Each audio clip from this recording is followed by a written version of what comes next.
तो जो जिस काम के लिए भेजे हैं वो काम जरूरी है, वही नहीं करना चाहिए।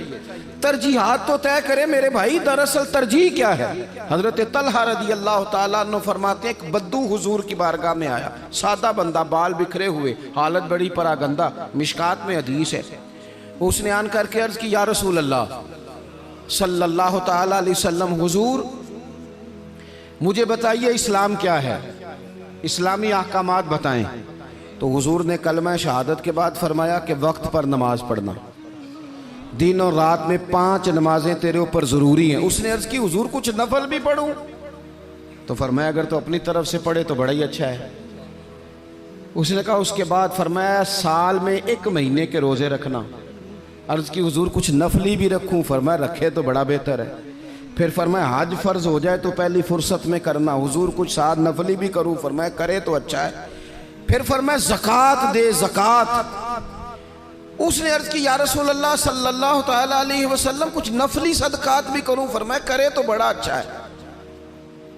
उसने ये बातें सुन के ना सिर्फ फ़राइज़ की तालीम दी, फ़राइज़ की। आज जो खतीब मुझे और आपको नुक्ते सुनाए हम तवज्जो से सुनते हैं, और अगर फजर में इमाम साहब वुज़ू के मसले बताएं तो कहते हैं एडा आलम ही नहीं। आलम तो उसी जिनने कल बड़ी ऊंची तकरीर की थी। अगर वो आपको गुस्ल का तरीका बताए तो लोग कहते हैं ये तो इल्म की शायद बात ही नहीं। वो नुक्ता बयान करने वाला, वो जिसकी आवाज़ ज़्यादा बुलंद हो रही थी। आवाज़ बुलंद होना ज़्यादा ज़रूरी नहीं होता, दलाइल बुलंद होना ज़रूरी होता है। आपकी दलील कितनी मजबूत है ये ज़्यादा अहम है। तो अल्लाह के महबूब अलैहिस्सलाम ने फरमाया फ़र्ज़ नमाज पढ़, ज़कात दे, रमज़ान के रोज़े रख, हज कर। हुज़ूर सैयद आलम सल्लल्लाहु ताला अलैहि वसल्लम ने ये तरजीहात बताई। वो शख्स पता है हुज़ूर से क्या कहता है? कहता है, या रसूलल्लाह जो मैंने आपसे सुना है ना कमी करूँगा ना इजाफा करूँगा। गोया वो मान गया कि मैं तरजीह दूँगा फ़राइज़ को। तो रसूल पाक सल्लल्लाहु अलैहि वसल्लम ने फरमाया सहाबा की तरफ देख के, फरमाया अगर ये जो कह रहा है उस पर डटा रहा, जो इसने कहा है अगर वो सच किया इसने, तो फरमाया फिर ये बंदा कामयाब हो जाएगा, फिर ये फलाह पा जाएगा। आप तरजीह हमेशा अहम काम को दें।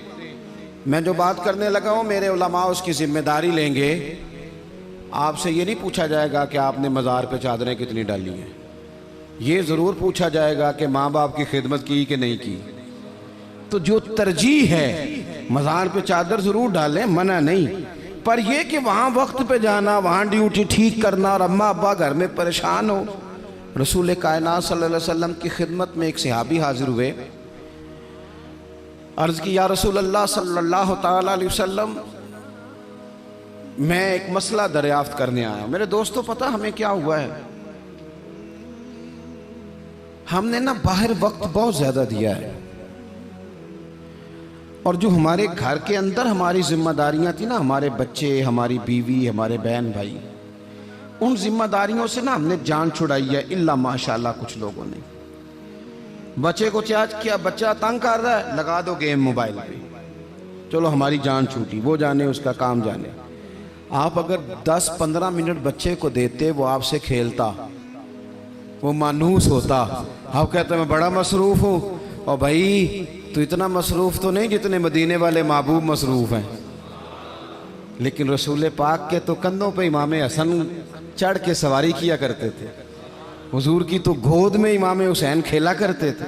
हज़रत अबू हुरैरा कहते हैं मैंने देखा है कि हुजूर ने उनके बाजू थामे, उन्होंने पैर पहले हुजूर के मुकद्दस कदमों पे रखे, फिर उन्होंने अपने कदम मुबारक हुजूर की मुबारक पिंडलियों पे रखे, फिर टखनों पे रखे, फिर पेट पे रखे, फिर हुजूर की ज़ुबान चूसनी शुरू कर दी। तू क्यों वक्त नहीं दे रहा अपने बच्चों को? क्यों नहीं हम वक्त दे पाते अपने नवासों को, नवासियों को, पोतों और पोतियों को?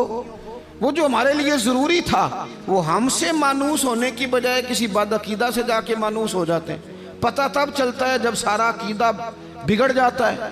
अपने घर के अंदर जो जिम्मेदारियां उनको तरजीह दें। हुजूर सैयद आलम अलैहिस्सलाम ने फरमाया खैरुकुम खैरुकुम लिअहलिही व अना खैरुकुम लिअहलिही। फरमाया तुम में बेहतर वो है जो अपने घर वालों के लिए बेहतर है।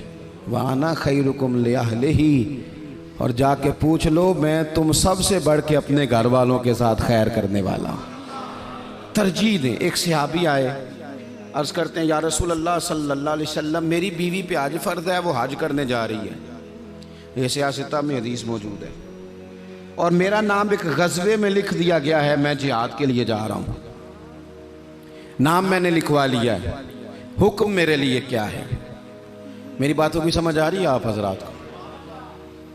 मेरी बीवी हज के लिए जा रही है, वो साहिब इस्तात होगी, जाहिर है उसके पास माल होगा, वो जा रही है, उसको जाना है, वो तैयार है, और मेरा नाम गज़वे में लिखा है, तो हुक्म क्या है?